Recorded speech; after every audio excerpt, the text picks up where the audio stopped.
CNE news में आप सभी का स्वागत है और अब लेते हैं खबर विशेष की ये खबर। चंडीगढ़ शहर में जबरदस्त घोटाले की आहट मात्र से हड़कंप मचा हुआ है। समझा जा रहा है कि सैकड़ों कर्मचारियों की नौकरी अब एक ही झटके में जा सकती है। फिलहाल विस्फोटक मामला उजागर होते ही सेक्टर 16 अस्पताल प्रबंधन ने करीब 15 कर्मचारियों को नौकरी से हटा दिया है। आशंका जताई जा रही है कि यदि उच्च स्तरीय जांच हो तो अलग अलग बैंकों में फर्जी दस्तावेजों के आधार पर लाखों नहीं बल्कि करोड़ों के लोन का आदान प्रदान हुआ है। आरोप लगाया जा रहा है कि दलालों ने अस्पतालों और बैंकों से मिली भगत कर सैकड़ों आउटसोर्सिंग कर्मचारियों को अस्पताल का सरकारी कर्मचारी बताकर असली जैसा पहचान पत्र और रेगुलर कर्मचारियों की तरह सैलरी स्लिप तैयार कर बैंकों में जमा कराए और 5-5 लाख रुपए तक के लोन पास करवा दिए। यह मामला करीब 1 साल पहले की है, पर अब उजागर हुआ है। सभी कर्मचारियों के आई कार्ड पर चंडीगढ़ सेक्टर 16 अस्पताल के मेडिकल सुपरिटेंडेंट VS नागपाल का बाकायदा हस्ताक्षर मौजूद है।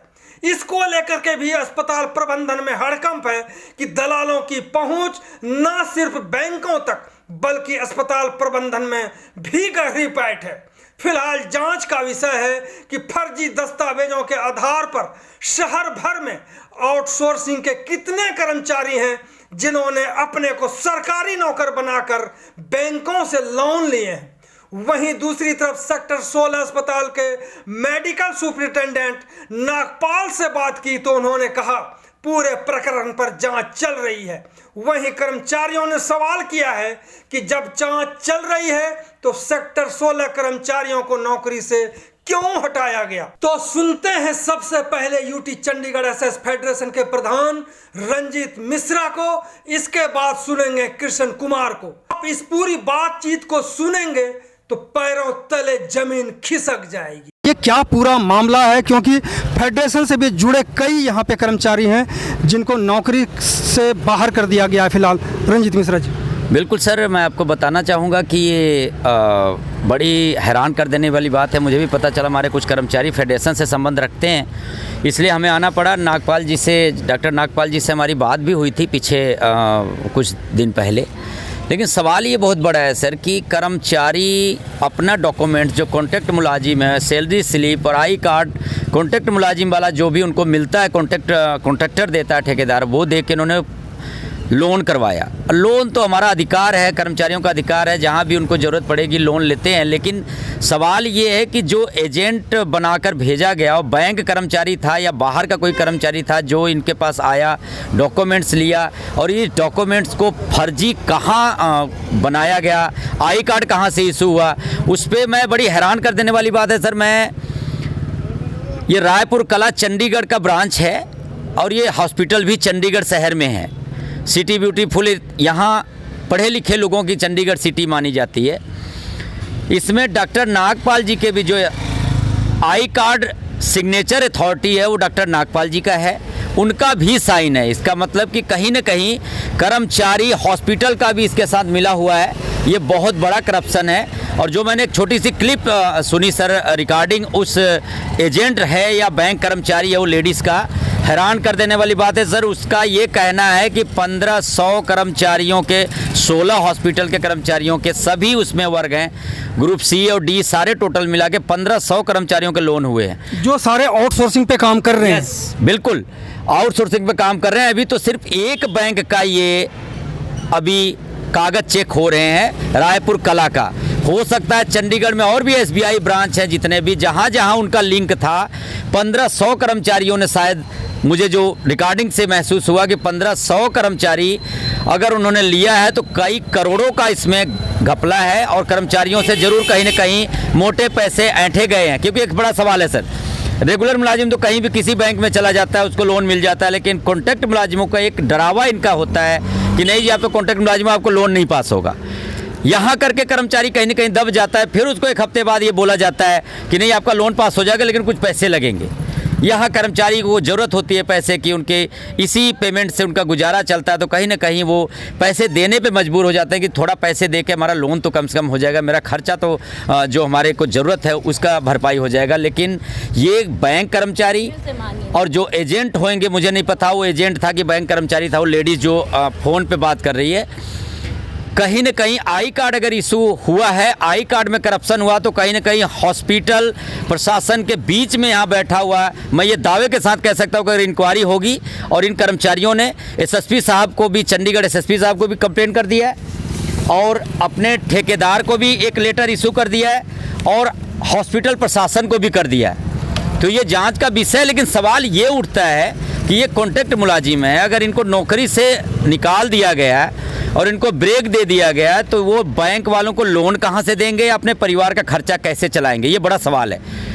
या हॉस्पिटल होना क्या चाहिए, क्योंकि अब तो जो घटना घटी है इसके बाद जो बात आप लोग जो डिमांड है वो क्या है? बिल्कुल, मैं सर आपके माध्यम से बता दूं, मैं हॉस्पिटल प्रशासन को, डॉक्टर सुमन मैडम को जो डायरेक्टर हैं हॉस्पिटल प्रशासन की, और हमारे डॉक्टर नागपाल जी जो एचओडी हैं, सारा इन्हीं के अंडर में है पूरा हॉस्पिटल, मैं इतना ही विनती करूंगा हॉस्पिटल प्रशासन से कि इन कर्मचारियों को ड्यूटी पे रखें। और मैं इस माध्यम से आपके बता दूं कि अगर आपको लगता है कि ये कर्मचारी दोषी हैं तो इनको इमीडिएट हॉस्पिटल से गिरफ्तार करें, ना कि नौकरी से निकालकर बैंक का किस्त भी रुकेगा और इनके बच्चे भी भूखे मरेंगे। तो ये बिल्कुल नहीं होना चाहिए, इनको ड्यूटी पर चढ़ाएं। ये इंक्वायरी का विषय है, ये चलने को तो 10 दिन होगा, नहीं तो 6 महीना चलता रहेगा।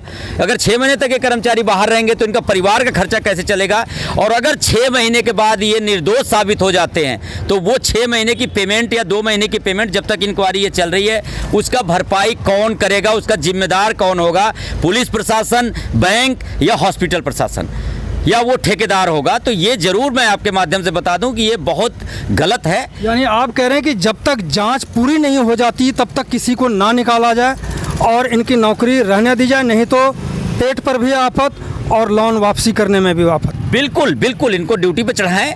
अगर ये दोषी है तो इनके ऊपर कार्रवाई हो, हॉस्पिटल प्रशासन का कोई कर्मचारी दोषी है तो उसके ऊपर कार्रवाई हो, और मैं अगर बैंक कर्मचारी दोषी हैं उनको सस्पेंड कर दिया गया जहां तक मुझे सुनने में आया है, तो अगर दोषी है तो उनको भी उनके ऊपर कार्रवाई हो, या ठेकेदार जहां भी कोई दोषी पाए। मैं बिल्कुल निष्पक्ष जाँच चाहता हूँ, लेकिन जाँच जब तक चल रही तब तक इन कर्मचारियों को ड्यूटी पर इमीडिएट चढ़ाया जाए ताकि इनके परिवार का जो सर्वाइव है वो सुचारू रूप से चल सके, इनके परिवार में कोई ऐसी अनहोनी ना हो जाए इस खर्चे की वजह से, इस पेमेंट की वजह से, क्योंकि कुछ कर्मचारी इसमें लेडीज भी हैं, कोई विडो भी हैं, इनका परिवार ही इनके सैलरी पे है। तो मैं हॉस्पिटल प्रशासन से विनती करूंगा और उस ठेकेदार साहब से भी विनती करूंगा कि जब तक ये जांच चल रही तब तक इनको ड्यूटी पे लिया जाए ताकि इनके परिवार में किसी प्रकार की कोई प्रॉब्लम ना हो सके। मधुकर जी नमस्कार। सर ऐसे हो, हमें कुछ पैसे की ज़रूरत थी, ठीक है। हमने बैंक एम्प्लॉइज़ को, हमने बैंक में लोन अप्लाई किया और हमने हमारे कॉन्टैक्ट के डॉक्यूमेंट थे, बैंक स्टेटमेंट्स और हमारे पैन कार्ड, आधार कार्ड, जो भी डॉक्यूमेंट मांगे उसके बिहार पे हमें लोन अप्रूव कर दिया गया। ये कब की बात है? ये सर 2021 की बात है।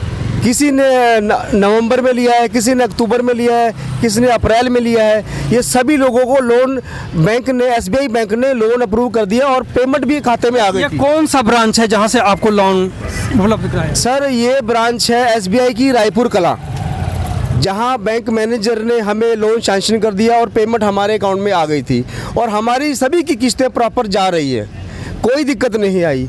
अभी क्या हुआ, बैंक में ऑडिट हुआ, बैंक ऑडिट में उन्होंने कुछ डॉक्यूमेंट फर्जी पाए गए। वहाँ बैंक ने इंक्वायरी की हमारे 16 हॉस्पिटल, वहाँ हमें पाया, वहाँ हमारे डॉक्यूमेंट जो थे, जो हमने दिए थे वो नहीं मिले, बल्कि वहाँ कुछ और डॉक्यूमेंट लगे हुए हैं जो हमने नहीं दिए कभी। फिर हमारे एमएस सर ने, मेडिकल सुपरिटेंडेंट मिस्टर नागपाल ने हमारे कॉन्ट्रैक्टर को फ़ोन कर दिया, अभी ये डॉक्यूमेंट जाली हैं और इन बंदों को तत्काल नौकरी से निकाल दिया जाए। तो सर हमें 15 दिन हो गए, हम अपने घर बैठे हैं, हमारे बाल बच्चे क्या खाएंगे, इन अफसरों को ये कुछ नहीं मतलब, हम कहाँ जाएंगे, हम क्या करेंगे। फिर हम अपने प्रधान साहब से रिक्वेस्ट की भी आप इस विषय पर चर्चा डालें और हमारी फर्जी कागजात की बात हो रही, नकली कागजात की बात हो रही, वो कौन कौन से कागजात हैं जिसको आप नकली आप कह रहे हैं, हॉस्पिटल कह रहा है या बैंक वाले कह रहे हैं? जी सर, इसमें है एक तो हमारा फर्जी आई कार्ड बनाया गया और उसमें एक बैंक हमारी जो सैलरी स्लिप है वो फर्जी बनाई गई उसमें हम कॉन्ट्रैक्ट के मुलाजिम हैं, हमें हमारा कोई आई कार्ड कॉन्टेक्चुअल होता है। इन्होंने क्या किया, बैंक वालों ने जो डॉक्यूमेंट उसमें लगे हैं सरकारी आई कार्ड बना रखा है, GMS 16 एम्प्लॉई है और MS सर के, नागपाल सर के साइन है उसके ऊपर। जो आई कार्ड इशू किए गए हैं उसमें नागपाल जी के साइन है जी। और आई कार्ड होल्डर कृष्ण मेरे साइन नहीं है उस पे कुछ डिटेल्स गलत भी हैं, मेरा जैसे ब्लड ग्रुप गलत है, ठीक है, और मेरे जो फैमिली मेंबर्स हैं उनमें से एक आधे का नाम नहीं है। बेसिकली ये डॉक्यूमेंट जो बनाया है पता नहीं बैंक ने कहाँ से अवेल किया है, किसने उनको दिया है, हमें नहीं पता इसका। आपको लोन दिलवाने के लिए वो कौन लोग थे जिन्होंने आपको लोन दिलवाने की बात कही और आपने उनसे पेशकश करी होगी? क्या इसमें कुछ पैसे भी चले क्या जिसने लोन दिलवाए? नहीं सर, हम ये नहीं कहेंगे हमने कोई पैसा दिया है, क्योंकि बैंक वाले तो पैसा लेते नहीं हैं, वो तो जो डॉक्यूमेंटेशन है वो हुई हमारी, हमने कोई पैसा नहीं दिया। और हमने यहाँ पे हमारे सिस्टर नॉन टू है, उन्होंने नसरीन सिस्टर है, वो उन्होंने एक प्रिया मैडम है बैंक में जो काम करते हैं, और उन्होंने कहा भी इनसे मिल लो, तो प्रिया मैडम आए हमारे पास, उन्होंने जो हमारे डॉक्यूमेंट थे वो डॉक्यूमेंट लिए, उन डॉक्यूमेंट के बेस पे हमारा लोन करवा दिया, और 1.5 साल बाद अब बैंक वेरीफाई कर रहा है। 1.5 साल के बाद हमारी किस्त प्रॉपर जा रही है बैंक को। आपको कब जानकारी मिली कि जो उनमें से कागजात आप लोगों के जो दिए गए हैं वो कागजात नकली हैं, कब पता चला? सर हमें पता लगा अभी लास्ट MS सर से बात हुई थी, तो उस दिन कब की डेट होगी है, करीब 9-10 तारीख की बात है, जिस दिन ऑडिट बैंक वाले ने ऑडिट किया तो MS सर को लेटर आई, तो MS सर ने कहा भी आपके डॉक्यूमेंट नकली हैं इसमें। तो हमने कहा सर हमें आप नौकरी से निकाल रहे हो, ठीक है, इसमें हमारा तो कोई कसूर नहीं है, जब तक हमें नौकरी करना है, जब तक हम मुजरिम साबित नहीं होते, इन्होंने तो हमें नौकरी से निकाल के साबित ही कर दिया अभी आप मुजरिम हो। CNE न्यूज के साथ बने रहने के लिए आप सभी का बहुत बहुत धन्यवाद।